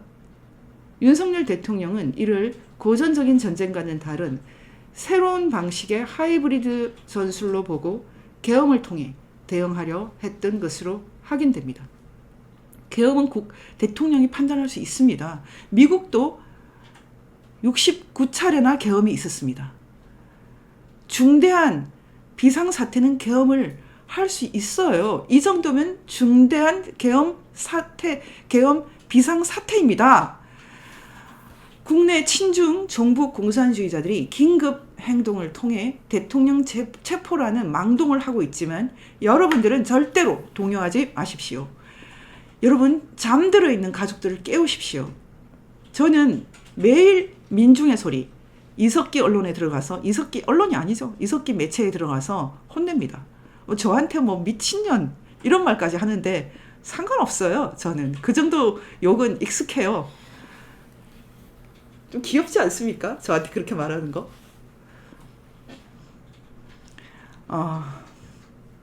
저들의 유혈 유도 작전에 절대로 휘둘리지 마십시오. 저 사람들이 원하는 것은 유혈을 유도하는 것입니다. 제가 딱 예상한 대로 하더라고요. 예전에 미국에서 1월 6일에 했던 그 방식으로. 일단 근데 요즘 우리나라 2030이 너무 똑똑해요. 그래서 많이는 가지 않았더라고요. 뭐 유혈까지는 가지 않은 것 같아요. 여러분 지금 구속돼도 다 여러분 이 나라가 보상할 것입니다. 걱정하지 마십시오. 저들의 유혈 유도 작전에 절대로 휘둘리지 마십시오. 폭력 선동하는 자들은 작전 세력일 수 있습니다. 아니, 작전 세력입니다. 차분하게 한 스텝 한 스텝 나아가야 합니다. 이미 이기고 있고 우리는 구부 능선을 넘었습니다. 지금까지 저희 MPK VON과 함께 해오신 분들은 충분히 이 상황을 받아들일 수 있을 것입니다. 대한민국과 윤석열 대통령을 위해 기도할 때입니다. 마지막으로 제가 오늘 시간이 많이 갔기 때문에 마지막으로 제가 VON 뉴스 저희 그 MPK 회원들을 위해서 쓴다라고 했던 것을 해설을 해드리겠습니다. 짧은 글인데요. 제 강의를 미리 들으신 분들은 다 이해할 수 있습니다. 그런데 그 최근에 갑자기 유입되고 있거든요. 지금 VON 뉴스, 저는 사실 VON 뉴스에 구독하지 말라고 합니다. 구독도 하지 말고 공유도 하지 마라, 이렇게 말하는 스타일입니다. 왜냐하면 너무 저희가 그 프론트에 있기 때문에 너무 전선에 서 있기 때문에 잘못하다가는 저희랑 친한 척 하다가는 친구를 잃을 수 있다. 그래서 저희는 동지들을 위한 서비스를 합니다.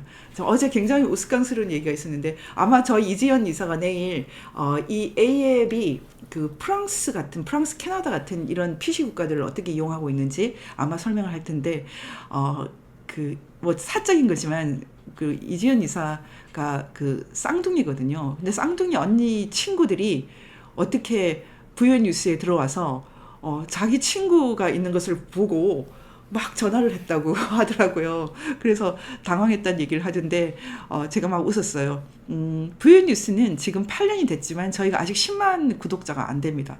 제가 사실은 구독, 좋아요 누르라는 말을 안 하거든요. 그리고 지금 그 상대편이 적들이 저희를 너무 경계해서 절대로 저희를 그 뭐 다 아시겠지만 그 수익을 창출하게 안 합니다. 그래서 제가 생각하고 있는 것은 그냥 여기는 이 방식이 낫다. 그래서 제가 맥심을 말할 수 있거든요. 대중 버전으로 간다면 제가 중요한 얘기를 못합니다. 오늘 여러분한테 설명했던 국제기구에 대한 설명이나 A 규약, B 규약, 자유권, 사회권 이런 걸 설명을 할 수가 없어요. 그래서 제가 여기는 그냥 맥시멈이 온다 이렇게 생각하고 저희도 그냥 아예 이런 대중 버전은 포기를 했거든요. 그럼에도 불구하고 지금 2030들이 여기 와서 공부를 많이 한다고 합니다. 너무 기쁘고 희망이죠. 저희가 제가 해크의 지문 그 발견기를 쓰면서 너무 절망을 하고 너무 괴롭고 사실 해크의 지문도 괴로웠지만 해크의 지문 발견기 때는 이미 건강이 더 악화돼서 제가 거의 기어다니면서 글을 썼거든요. 제가 기어다니면서 이러다가 죽을 수도 있겠다 이렇게 생각하면서 이 작업을 했어요. 그래서 제가 이 서문에 여러분이 서문을 읽어보면 굉장히 무거울 텐데 서문에 이렇게 썼어요. 지금 이 작업을 하는 것은 지금 당장을 위해서가 아니고 그냥 100년 후라도 누군가 보라고 쓴 거다. 제가 그렇게 썼거든요. 제가 얼마나 절망했으면 이렇게 썼겠습니까? 최근에 제가 목숨 걸고 윤 대통령을 도와주는 이유는 사실은 제가 100년 후라고 생각한 것을 그냥 100년 당겨서 해주셨으니까. 윤 대통령이 십자가를 지지 않았으면 제가 너무 억울하죠. 저희가 너무 억울한 거죠. 그래서 저는 이미 좀 빚을 진 그런 느낌이에요. 윤 대통령이 감옥 가셔서 저희가 그동안 목숨을 걸고 했던 일들이 이제 현실 속에 떠오르지 않았습니까? 오늘 아침에 제가 오랜만에 배춧잎 투표지 출생의 비밀 이 애니메이션을 한 번 더 봤어요. 이 애니메이션은 거의 3억에 가까운 돈이 들어간 굉장히 공들인 것입니다. 여러분 애니메이션 1초에 거의 20만 원 이상 들어가거든요. 엄청난 고생을 했어요. 근데 굉장히 어려운 내용이에요. 근데 지금 보시면 분명히 알아듣는 분이 많을 겁니다. 특히 젊은 사람들은 거의 다 알아들을 거예요. 이제 배춧잎 투표지 출생의 비밀, 배투칠비를 여러분이 한번 다 보십시오. 이제 훨씬 더 많이 이해하실 수 있습니다. 그래서 제가 지금 VON 뉴스 함께 하시는 분들 저희를 뭐 몇 번이나 이렇게 타격을 줬지만 저희는 뭐 절대로 무너지지 않습니다. 그래서 여러분이 이 배투출비 당신의 한 표가 위험하다는 좀 대중 버전이니까 많이들 보셨을 텐데요. 이 배투출비는 전문가용입니다. 두 번 이상 보시면 충분히 이해할 수 있습니다. 이 배투 출비를 보시면 이 부정선거의 중요한 핵심이 들어있기 때문에 이 팔로드 파티, 중국 공산당의 해커의 지문이 들어있는 이 내용을 이해할 수 있기 때문에 여러분이 꼭 보시기 바랍니다. 네, 그래서 이제 부연 뉴스 구독자를 위해서 제가 설명을 좀 하겠습니다. 지금 대통령이 감옥까지 가는 이 엄청난 혼돈, 이 사태는 그 원인은 부정선거에 있습니다. 더 정확하게 말하면 2020년 대통령 선거에서 저들이 부정선거를 실패한 것이 원인입니다. 사실 지난 2020년에 부정선거를 어마어마하게 했기 때문에 그때 이재명이 당선이 됐어야 됩니다. 이재명이 당선이 되면 절대 권력을 갖게 됩니다.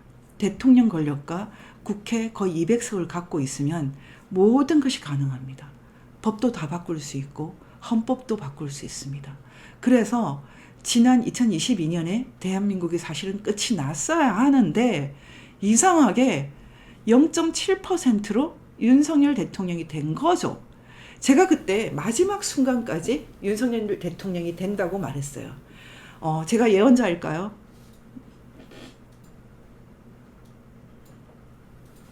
예, 알 방법이 있죠. 다른 사람은 몰라도 저는 알 수 있습니다. 왜냐하면 제가 표 계산을 다 해봤거든요. 저희가 굉장히 긴급하게 그때 그 오근호 후보를 그 입후보 시켰어요. 1억을 구해가지고. 그랬던 이유가 전라남북도 호남 지역의 선거를 그나마 좀 감시할 수 있는 사람을 보내는 방법으로 택한 것이었어요.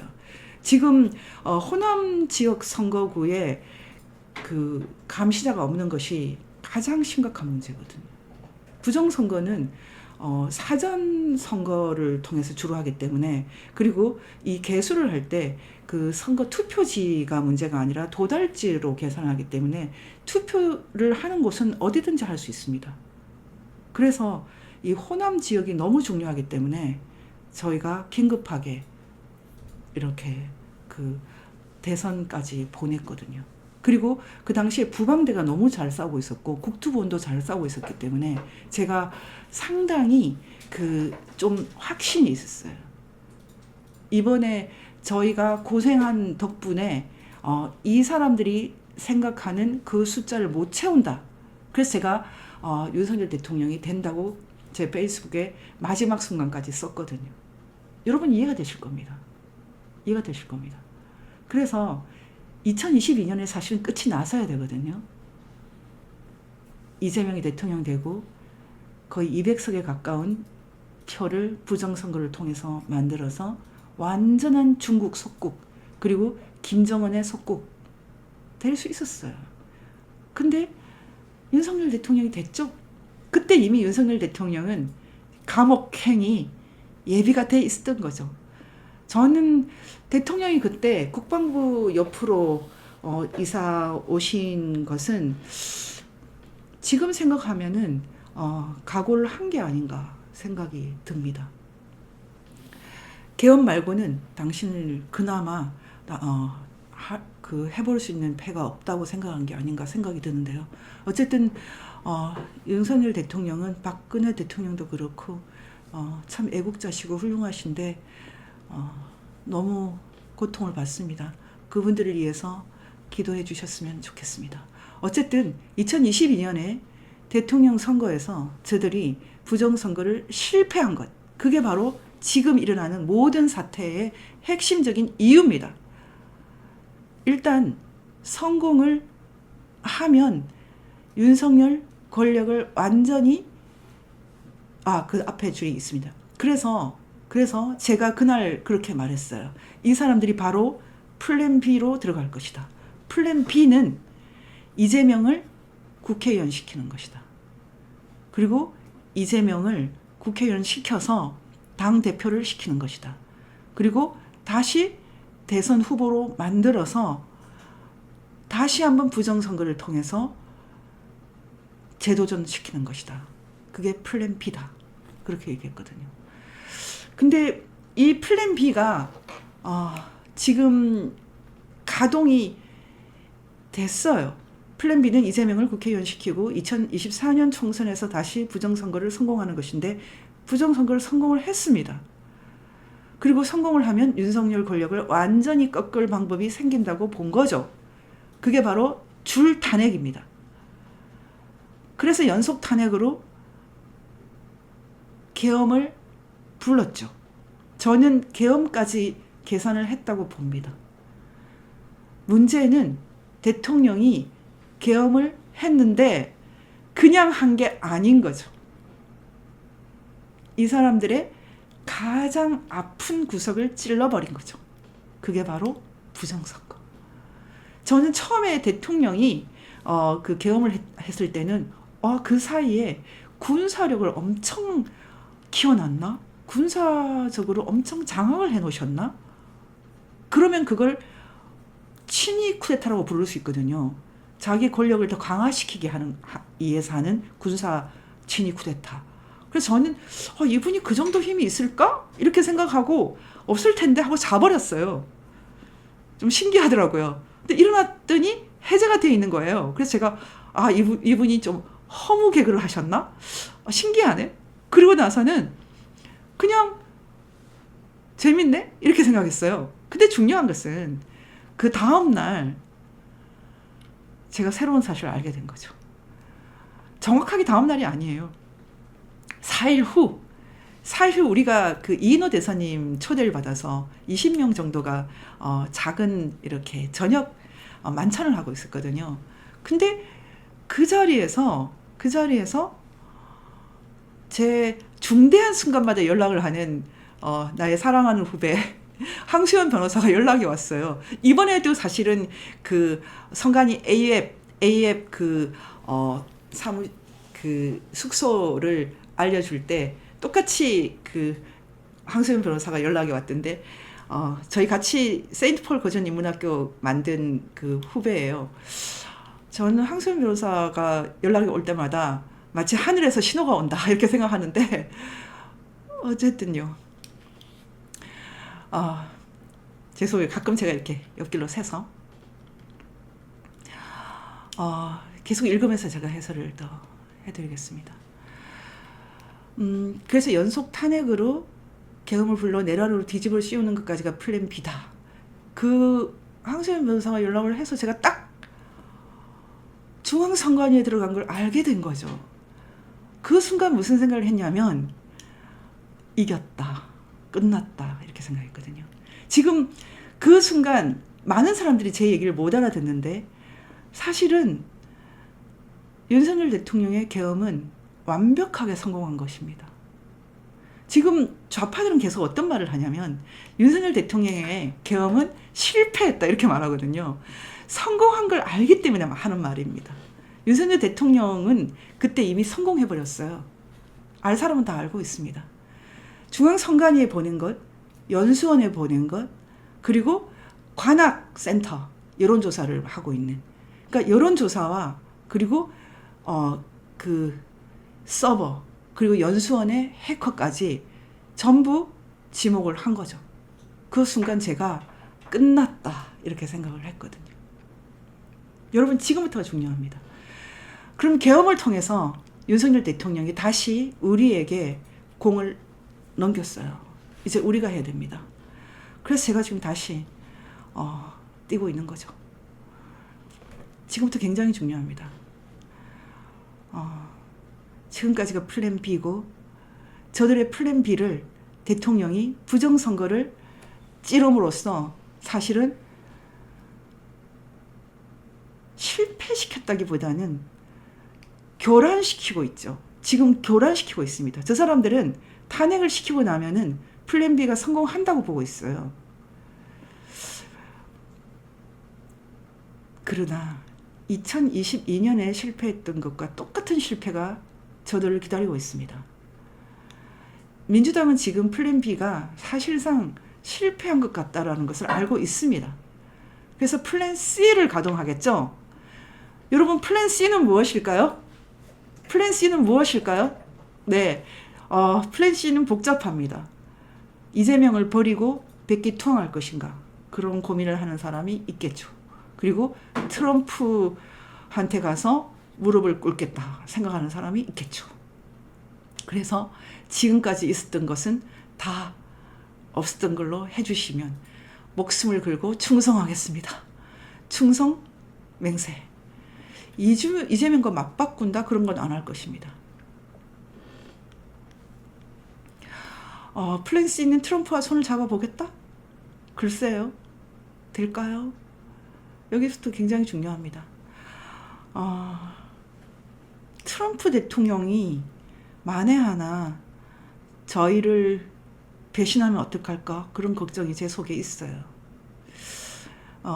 레이건 대통령하고 똑같은 장소에서 실내에서 40년 만에 취임식을 할 때 제가 새벽 2시까지 안 자고 기다렸어요. 위대한 새로운 대통령이 탄생을 했으면 좋겠습니다. 마귀들과 싸울지라, 그 노래를 부르더라고요. 굉장히 멋지게. 영광 영광 할렐루야. 이 온 세상을 덮고 있는 이 어두움을 이분께서 어느 정도까지 해결해 주실지 모르겠지만, 플랜 C, 저들의 플랜 C는 트럼프에 굴복하는 것, 아니면 내각제 거래, 윤통을 버리고 내각제를 택하는 것, 이런 거 저런 거 뭐 꼼수가 있을까요? 확실한 것은 저희 같은 정통 자유민주주의 1948년 체제 정통 자유우파, 저들이 극우라고 부르는 우리한테 권력을 쉽게 넘겨주지는 않을 겁니다. 혹시 그런 생각이 있으면 일단 꿈은 깨주시고, 플랜 C. 여러분, 지금부터 저들의 플랜 C가 일단 윤석열 대통령을 버리는 것이 안 되도록 저희가 노력을 해야 됩니다. 그 다음은 다음에 얘기합시다. 일단 저희가 윤 대통령 석방을 위해서 뛰어야 됩니다. 왜냐하면 우리가 계속 대통령들을 버렸잖아요. 망명으로 돌아가시게 했고, 감옥 보내고 암살당하게 하고. 한국 사람 자꾸 이렇게 하면 안 됩니다. 우리 대통령들 다 애국자시고 훌륭하셨는데, 대한민국 이렇게 만들었는데 그분들은 형극의 길을 가게 하는 거, 저렇게 몇백만, 몇천만을 정말 인간 이하로 살게 한 김일성 가족들은 80년째 권력을 갖고 있는데, 저게 잘하는 겁니까, 여러분? 저게 성공하는 거예요? 대한민국 사람들, 이 한반도에 살아가는 사람들, 좋은 대통령들 늘 버리고 불행하게 만들고, 그러면 다 천벌 받습니다. 우리도 북한처럼 됩니다. 저는 한국 사람들이 이렇게 못돼 처먹은 게 너무 싫어가지고요. 다른 거 다 버리고 이제는 윤통 살립시다. 윤통 살립시다. 윤석열 대통령을 위해서 뛰어야 됩니다. 그 방법은 무엇인가? 국민 80%가 깨어나도록 자기 가족부터 혼내십시오. 그리고 트럼프 대통령이 한국 국민들을 배신하지 않도록 교포들은 노력하셔야 됩니다. 우리가 일단 윤석열 대통령을 살려두면 그 다음에 하나님이 우리를 좀 용서해 주실 겁니다.